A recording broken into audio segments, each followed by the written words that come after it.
떨림으로 구원을 계속해서 이루어 간다. 우리가 구원에 대해서 자칫 오해하기를 어떤 입장권이나 어떤 그냥 수료증 정도로 여겨서 한번 우리가 구원을 받았으니 이제 더 이상 우리가 노력할 것도 애쓸 것도 없다 이렇게 착각할 수가 있다는 거죠. 그런데 우리가 얻은 구원은 우리가 이미 얻은 구원임과 동시에 또 앞으로 저 천국에 가야 될 그 날에 그때까지의 귀한 여정이기 때문에 계속해서 우리가 그 구원의 귀한 은총을 사모하며 앞으로 영적 성장을 향해서 달려 나가야 된다는 것입니다.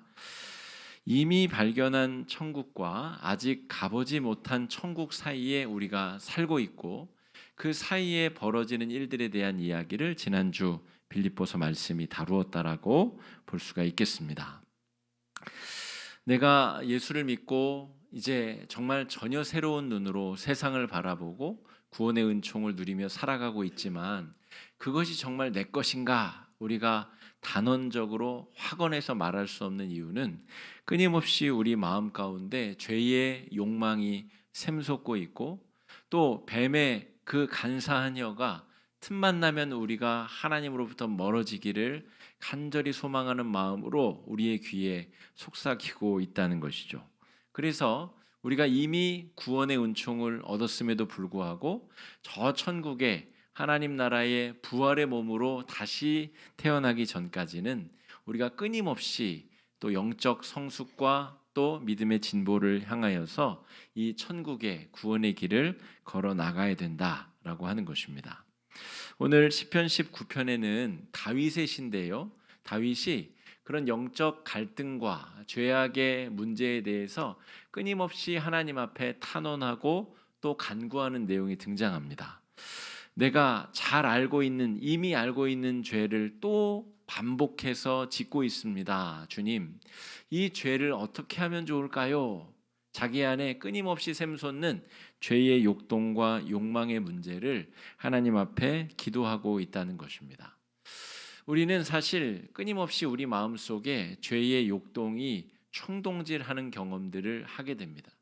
방금까지 내가 은혜 생활을 잘하고 있는 것처럼 생각되고 오늘 새벽에도 우리가 말씀으로 하루를 시작했는데 금방 출근해서는 또 마음이 지옥으로 바뀌기도 하고 여러 시험과 어려움 때문에 우리 마음이 갈등과 어려움에 빠지기도 한다는 것이죠.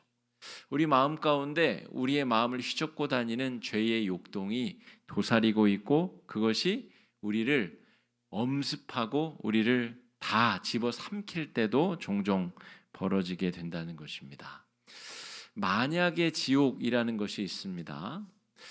만약에 내 키가 한 5cm만 더 컸더라면, 만약에 내가 조금 더 부유한 가정에서 태어났더라면, 만약에 우리 부모님이 나를 조금 더 자상하게 키워줬더라면, 만약에 이랬더라면, 만약에 저랬더라면, 우리가 이미 구원받고 천국을 살아가고 있는 사람임에도 불구하고 계속 한쪽 발은 만약의 지옥에 발을 디디고 살고 있다는 것입니다. 내가 그때 그쪽 진로를 선택했더라면, 내가 이렇게 했더라면, 만약에 그때 그렇게만 하지 않았더라면, 하루에도 여러 번 우리는 이 만약의 지옥에서 벗어나지 못하는 삶을 살고 있는 것은 아닌가. 어저께 제가 결혼식장에 다녀왔는데 먼저 사역했었던 교회에 청년 결혼식을 다녀왔습니다. 그 청년들 한 5주에 걸쳐서 결혼 예비 학교를 진행했거든요. 그런데 그 교육 내용 중에 대화를 통해서 잘 싸우고 잘 화해하는 법 그런 내용이 있어요. 그건 굉장히 독특한 형태의 대화법을 교육시키는 건데 그 대화를 교육하던 중에 몇 년 전에 이제 그 한쪽 이제 둘 중에 한 명에게 마음속에 몇 년 동안 있었던 그 문제를 대화의 소재로 꺼내서 대화한 내용이 있습니다. 그 내용까지는 자세히 공개할 수는 없으나 어쨌든 중요한 것은 4, 5년 동안이나 묵혀두었었던 섭섭함과 대화의 주제가 곧 결혼할 사람들에게도 여전히 있다는 거죠. 그러니까 우리가 하나님 앞에 우리가 구원의 삶을 살아가고 있음에도 불구하고 여전히 미해결된 뭔가 찜찜하고 여차하면 뱀의 유혹에 홀딱 넘어갈 수 있는 그런 요소의 내용들을 몇 년 혹은 몇십 년 우리가 간직하고 살아가고 있는 것은 아닌가. 오늘 말씀 속에서 자기 자신을 잘 돌아보고 성찰해 볼 필요가 있겠다 싶습니다. 우리 안에 그런 것들이 아마 있을 겁니다. 만약의 지옥을 포함해서 몇 년 동안, 몇십 년 동안이나 하나님 앞에 풀리지 않고 있는 여러 의문들, 또 아쉬움들, 탄식들, 내 마음을 늘 곧 넘어지게 만드는 시험거리들이 존재하고 있는 것은 아닌가 하는 것이죠. 우리 마음 가운데 죄의 욕망과 사투를 벌이며 살아가는 것이 어쩌면 우리의 인생이라고 다시 정의할 수도 있습니다. 내가 정말 늘 마음에 천국이 있는 것 같은데 때때로 무너지고 때때로 쓰러져서 그 죄악에 잠식당하는 일들이 비일비재하게 벌어진다는 거죠. 이건 내가 절대 바라는 일이 아닌데 그런 일들이 계속해서 벌어진다는 것입니다. 갖은 노력을 기울여도 그 어려움에서 우리가 빠져나올 수 없는 이유는 우리가 유한한 존재로 지음을 받았기 때문입니다. 우리는 태어날 때부터 결핍과 부족함을 가지고 태어난 존재들입니다. 철학적으로는 이것을 피투되었다라고 이야기를 하는데요. 그 머리 좋은 철학자들이 인생의 문제, 인생의 본질에 대해서 평생을 고민해도 왜 지금 우리가 이 상황에 있는가 설명할 수가 없어서 사람이 태어나는 문제를 그저 피투되었다, 던짐을 당했다 이렇게 표현밖에 할 수 없습니다. 우리가 이 세상에 피투되었는데 던져짐을 당했는데 내가 결정한 것도 아니고 내가 어느 집 자식으로 나겠다고 선택한 것도 아니고 이 시대와 시점을 선택한 것도 아닌데 그냥 부족하고 결핍을 가진 상태로 던져짐을 당했다는 것입니다. 그리고 우리는 그 언젠가 죽음을 경험할 수밖에 없는 유한하고 부족한 존재들이라는 거죠. 가끔 인터넷 기사 같은 데 보면 우리 연예인들이 수십 년째 미모를 유지하고 있고 탱탱한 피부를 유지하고 있는 것을 정말 기적 같은 일이다 이렇게 기사화돼서 나오는 내용들을 볼 수가 있어요. 그야말로 기적적인 일이죠. 사람이 시간이 지나면 피부 노화가 일어가고 신체 장기가 어려움에 빠지고 점점점 죽음을 향해서 달려가는 것이 인간의 본질인데 그 세월을 역행하고 젊음을 유지한다는 것이 보통 기적과 같은 일이 아닙니다. 우리 안에는 피할 수 없는 태생적으로 가지고 있는 결핍이 있는데 이 결핍을 다른 것들로 메꾸기 위해서 우리가 끊임없이 노력하고 애쓰다 보니 우리 안에서 욕망과 시기심과 좌절과 분노가 정말 끊임없이 샘솟는 삶을 우리가 살고 있다 이렇게 말할 수 있겠습니다. 오늘 시인은 그런 고민을 하나님 앞에 털어놓고 있어요. 하나님, 제가 하나님 잘 믿는 것 같은데 제가 잘 알고 있는 지식 그럼에도 불구하고 죄 짓기를 멈출 수 없습니다. 하나님, 이 연약함을 어쩌면 좋습니까? 하나님, 제가 잘 알고 있는 자범죄를 계속 짓고 있고 이것 하면 후회가 된다는 걸 알고 있으면서 또 죄의 굴레에 빠져 넘어가고 있습니다. 이 허물과 죄의 사슬에서 저를 끊어주십시오라고 기도하면서 이 시인 다윗이 발견한 인생의 지혜를 오늘 시에서 풀어내고 있습니다. 저와 여러분도 이 시편 19편을 통하여서 우리 이 죄의 굴레에서 심각한 죄의 사슬에서 우리가 어떻게 빠져나올 수 있을 것인가 중요한 지혜를 우리가 좀 얻으면 좋을 것 같습니다. 시인이 발견한 이 죄로부터 집어삼킴을 당하지 아니할 수 있는 지혜 첫 번째는 이것입니다. 자연 만물을 숭배의 대상에서 피조물의 자리로 내려놓는 것입니다. 오늘 시편 19편은 크게 보면 세 덩어리로 되어져 있어요. 하나님이 지으신 피조 세계가 하나님을 찬양하고 있다. 지금 이 첫 번째 덩어리가 죄의 사슬에서 죄의 엄습으로부터 자신이 벗어날 수 있는 첫 번째 근거로 삼고 있다는 거죠. 자연 만물을 숭배의 대상이 아니라 피조물의 자리로 끌어내리는 것. 동서고금을 막론하고 사람들은 이 피조 세계의 막강한 힘에 짓눌려서 이 피조물들을 신으로 섬기는 일들을 자행했습니다. 이것은 뭐 애굽 제국을 비롯해서 수메르 문명, 저 황하 문명, 이 고대부터 있었던 여러 문명에서 동서고금 똑같이 벌어지는 그런 현상들입니다. 그런데 오늘 시인이 뭐라고 고백하고 있냐면 이 피조물, 하늘과 태양을 하나님께서 지으신 피조물로 딱 규정하고 있어요. 이것은 어떤 문명에서도 어떤 종교에서도 발견되지 아니하는 굉장히 특별한 현상입니다. 지금 다윗이 지금으로부터 약 3,000년 전 사람이거든요. 그 당시 우리 조선 땅의 이 역사 연대기를 이렇게 평행선으로 그어보면 고조선 중기입니다. 그러니까 뭐 마한, 진한 이런 때인 거죠. 고조선 그런 때입니다. 그러니까 청동기에서 철기로도 넘어가지 아니한 그런 시대에 자연 만물을 신으로 섬기지 아니하고 그 피조물이 하나님의 영광을 드러내고 있다라고 오늘 시인이 고백을 하고 있다는 거죠. 이런 놀라운 통찰을 어떻게 할 수 있을까? 그런 통찰을 통해서 자신의 욕망과 죄가 자신을 집어삼키지 못하게 하고 있다는 거죠. 우리 1절 말씀 한번 읽어보실까요? 1절입니다. 시작. 하늘이 하나님의 영광을 선포하고 나타내는도다. 아멘.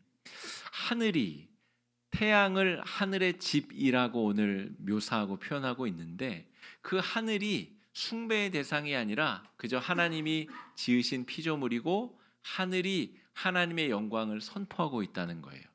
이런 고백을 하고 있는 사람은 죄의 유혹과 죄의 엄습으로부터 사로잡히지 않는 사람이다. 거꾸로 그렇게 이야기할 수 있다는 것이죠. 여러분, 우리가 아침에 하루를 열면서 하늘을 보고 떠오르는 태양을 보면서 그런 고백을 할 수 있다면 적어도 우리는 죄에 사로잡히지 않을 준비가 된 사람이다. 이렇게 볼 수가 있겠습니다. 5절 말씀 한번 읽어보시죠. 5절입니다. 시작. 해는 그의 신방에서 나오는 신랑과 같고 그의 길을 달리기 기뻐하는 장사 같아서. 태양이 여러분 사흘만 얼굴을 보이지 않아도, 예를 들어서 장마가 길어지거나 아주 심각한 기후 위기가 와서 해를 우리가 볼 수 없는 사흘만 지나도 이 세상은 죽어가는 사람들로 넘쳐날 것입니다. 이 태양이 우리에게 주는 생명의 에너지를 공급하고 습도를 조절하고 여러 나쁜 것들을 쫓아주는 그 놀라운 힘이 얼마나 강력한지 사람들이 태양을 다 신으로 섬겼다는 거죠. 그런데 우리 역사 속에서 고조선 시대에 평행하는 이 다윗이 태양은 그저 하나님의 명령대로 그의 신방에서 빠져나와서 힘차게 자기의 길 황도를 걸어가는 신랑과 같다. 태양은 자기의 할 일 본업에 충실한 하나님의 피조물에 불과하다는 거죠. 시편 8편에서는 하나님이 인간을 얼마나 높이셨는지 모든 피조물보다 심지어 천사보다도 사람을 존귀하게 지으셨다는 거예요. 막강해 보이는 저 태양과 하늘보다 하나님께서 인간을 소중히 여기시고 귀하게 그 하나님의 생명의 기운을 사람들에게 나누어 주셨다는 것입니다. 그러니까 피조물의 자리에 돌려놓는 것 자체만으로도 내가 누구인지를 우리가 바르게 자각할 수 있다는 거죠. 하나님이 나를 지으셨고 나를 저 태양보다 하늘보다 귀중히 여기시고 나에게도 특별한 사명을 맡기셨구나. 아침마다 우리가 이런 자각을 할 수 있게 된다면 하루 종일 우리의 마음을 들썩이게 만드는 죄의 욕동으로부터 우리가 자유롭게, 그 죄의 욕동들이 없어진다는 것이 아니라 죄의 욕동들을 우리가 다스리고 통제할 수 있게 된다는 것입니다. 첫 번째 단계는 그래서 피조물을 피조물의 자리에 내려놓는 것입니다. 자, 6절 말씀도 한번 읽어보겠습니다. 시작. 하늘 이 끝에서부터 나와서 하늘 저 끝까지 운행하며 그의 열기에서 피할 자가 없도다. 저런 엄청난 힘을 가진 태양을 창조하신 하나님, 그 하나님께서 나와 함께 하시고 나를 지켜보시고 내가 하나님의 뜻대로 살고자만 하면 하나님께서 나의 길을 이끌어 주신다는 것입니다.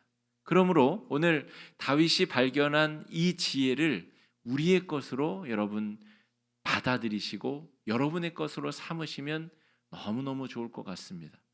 매일매일 우리 마음을 힘들게 만드는 이 죄의 욕구와 욕망, 이 죄의 심각한 난동으로부터 우리가 우리 자신을 지킬 수 있는 희망이 여기에서 우리가 발견하게 된다는 거죠. 여러분, 이제 자연 만물들을 신으로 섬기는 사람들은 많이 없어졌습니다. 이 과학 문명이 발달하면서 태양이 지구가 태양을 도는 것이고 태양은 저 멀리서 우리를 위해서 이렇게 빛을 비춰주고 에너지원을 공급해주는 그런 어떤 별에 불과해라고 사람들이 그렇게 과학적으로 깨치기 시작했다는 거죠. 계몽 사회를 맞이했다는 거죠.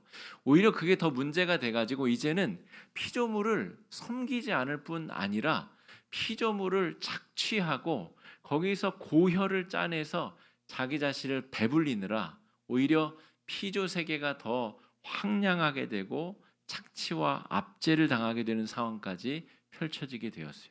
이도 저도 다 잘못된 겁니다. 피조 세계를 숭상하는 것도 하나님 앞에 옳지 못하고 피조 세계가 그냥 아무것도 아니므로 물질이므로 거기서 마음껏 뽑아 먹어도 돼, 마음껏 착취해도 돼, 이런 태도도 잘못됐다는 거죠. 하나님의 피조물을 피조물의 자리에 잘 두어야 되는데 우리가 태양을 더 이상 섬기지 아니하는 세상 속에서 그 우상들이 다른 것으로 대체되었다는 것입니다. 이런 것들로 대체되었습니다. 돈이 많으면 나는 안전할 수 있어. 돈도 많이 모아봤는데 돈이 많아봤자 별거 없더라. 사람들이 나를 인정해주고 나를 대단하다고 떠받들어주면 그것이 최고더라. 마치 고대의 사람들이 자연 만물을 섬겼던 것처럼 현대인들은 이러한 것들을 섬기고 우상화해서 자신의 있어야 될 자리를 망각하고 있다는 거죠. 오늘 다윗의 고백대로라면 돈과 권력과 젊음과 미모와 관심받기 원하는 이 모든 것들을 제자리로 돌려놔야 된다는 것입니다.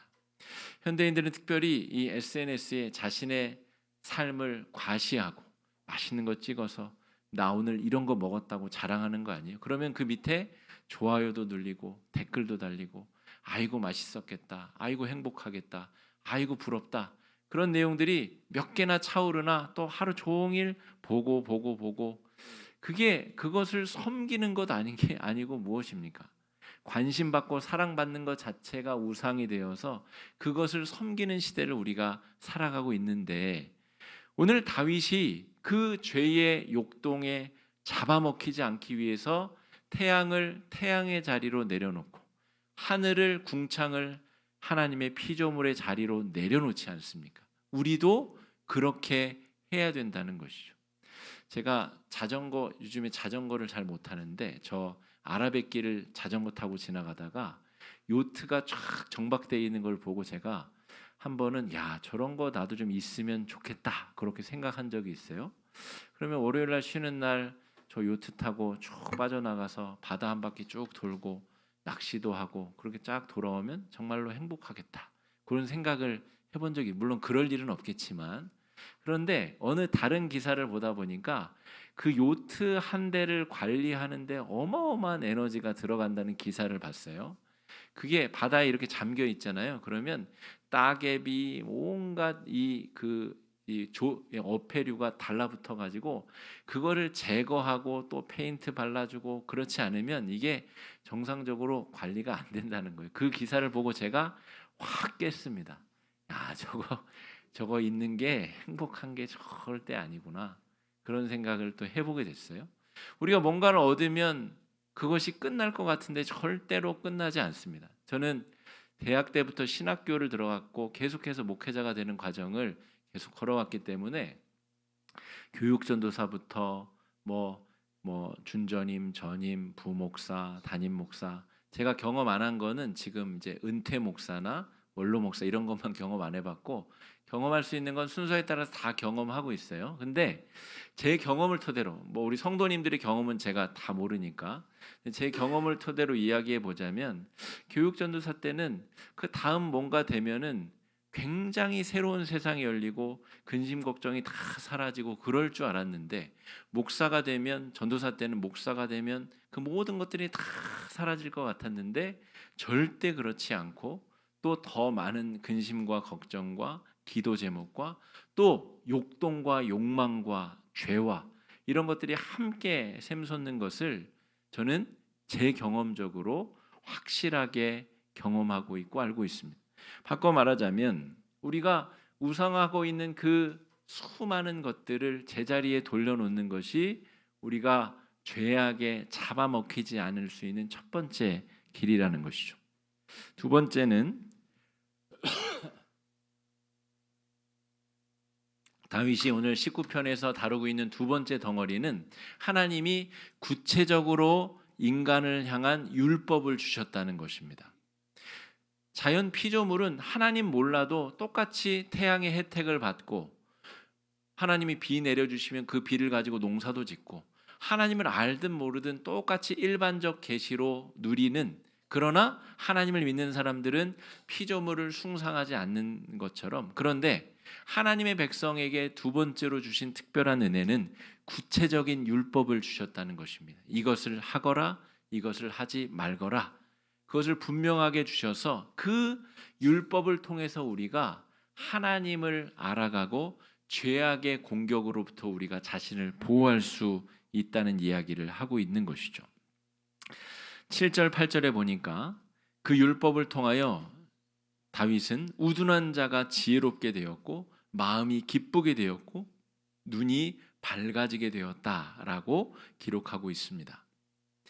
구약 시대의 율법을 우리가 예수님이 오시고 우리에게 주신 복음과 능력과 성령까지 다 종합해 보자면, 오늘 다윗이 율법이라고 묘사한 이것을 우리는 하나님의 말씀이라고 치환하여도 큰 문제가 없을 것 같습니다. 예수님이 율법을 폐한 것이 아니라 율법을 완성시키셨기 때문에, 그러므로 오늘 다윗이 얻은 이 교훈을 우리 것으로 만들자면, 하나님의 말씀으로 하루를 열고 시작하는 것, 하나님의 말씀 속에서 인생의 진로를 결정하고 인생의 문제들을 결정할 수 있다면, 다윗이 지금 안고 있는 이 문제, 죄가 나를 엄습하고 집어삼키는 문제로부터 내가 나를 지킬 수 있을 것이다 라고 우리가 지혜를 얻을 수 있다는 거죠.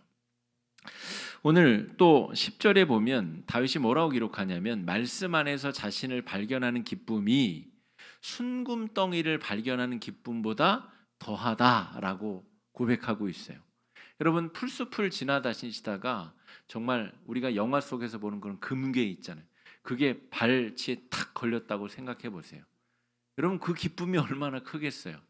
이미 다 1등 당첨된 로또 종이를 지금 내가 발견한 것 아니에요?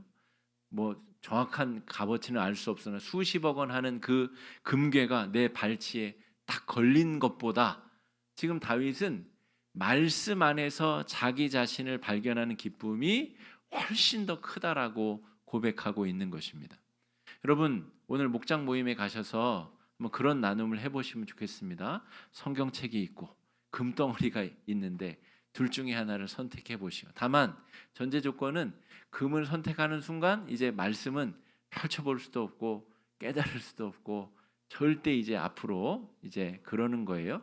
그런 전제 조건으로 1초도 망설임 없이 성경을 내가 짚을 수 있겠는가, 그 나눔을 한번 오늘 해보시면 좋을 것 같습니다. 실제 근데 지금 다윗은 내가 내 마음을 정말 힘들게 만드는 이 죄악의 문제를 말씀 안에서 그것을 다루는 비법을 지금 얻었다라고 고백하고 있는 거죠. 순금덩이보다 말씀, 율법이 나에게 더 소중하더라. 송이꿀보다 더 맛있는 그 귀한 생명의 맛을 내가 말씀 속에서 발견하였다라고 지금 고백하고 있는 겁니다. 여러분, 오늘 다윗은 자연 만물 속에서 자기 자신의 위치와 자기 자신의 어떤 결핍을 발견합니다. 그리고 그 결핍을 자연 만물 속에서 채우려고 노력해도 아무 소용이 없다는 것을 깨닫고 전능하신 하나님, 우주 만물을 창조하신 하나님으로 나의 결핍을 메꾸겠다라고 하는 그런 의지로 하나님 앞에 나아가고 있습니다. 그런 태도를 가진 자는 자신의 마음속에 샘솟는 죄악의 욕동에 사로잡히지 않을 수 있는 그런 은혜를 누리는 사람이 될 줄로 믿습니다. 또 한 가지는 하나님의 말씀 안에서 자기 자신을 발견하려고 애쓰는 사람. 여러분, 아침에 일어나면 오늘도 어떤 말씀을 가지고 내가 살게 될까? 어떤 말씀이 나에게 주어질까가 목마르고 정말 그 말씀이 사모함이 있고 말씀 속에서 자신의 삶의 현주소를 발견하려고 하는 자는 절대로 죄악의 그 맹렬한 공격에 사로잡힘을 당하지 않게 되리라고 다윗은 이야기하고 있습니다. 죄에 농락당하지 아니하고 죄를 다스릴 수 있는 기쁨이 우리 가운데 있기를 바랍니다. 우리가 죽을 때까지, 천국 갈 때까지 죄악의 욕동은 절대 사라지지 않습니다. 시기심과 질투와 미움 이런 것도 없어지지 않아요. 계속 우리 안에서 샘솟을 것입니다. 다만 우리가 하나님께로부터 받은 은혜를 더 많이 채워 넣어야 그 죄악이 우리를 집어삼키지 못할 뿐이죠. 은혜를 채워놓고 하나님의 섭리를 채워놓고 말씀의 은혜를 끊임없이 우리 안에 채워넣어야 죄에 농락당하지 않고 죄를 다스릴 수 있는 기쁨을 누리게 되리라 믿습니다. 다가오는 한 주간 동안 유한함 속에서 여러분 무한함을 경험하고 누리시고 또 결핍 속에서도 만족을 경험하고 감사와 찬송으로 하나님 앞에 나아가는 그런 귀한 한 주가 되시기를 주의 이름으로 축복합니다. 시간에 말씀 의지해서 함께 기도하겠습니다. 기도하실 때에 주님, 제 안에도 다윗처럼 똑같이 매일 매순간 죄악이 정말 불을 뿜듯이 내 안에서 샘솟고 있고 그것이 나를 잠식하고 나를 집어삼키려 합니다. 주님, 우리를 불쌍히 여겨주셔서 다윗이 발견한 지혜대로 피조물을 피조물대로 또 내 안에 나에게 주신 그 말씀의 은혜를 붙잡고 하루하루 순간순간 나아가게 해달라고, 그 안에서 우리가 죄악의 공격을 이겨내고 말씀으로 승리할 수 있게 해달라고 이 시간에 함께 기도하며 나아가겠습니다. 기도하겠습니다.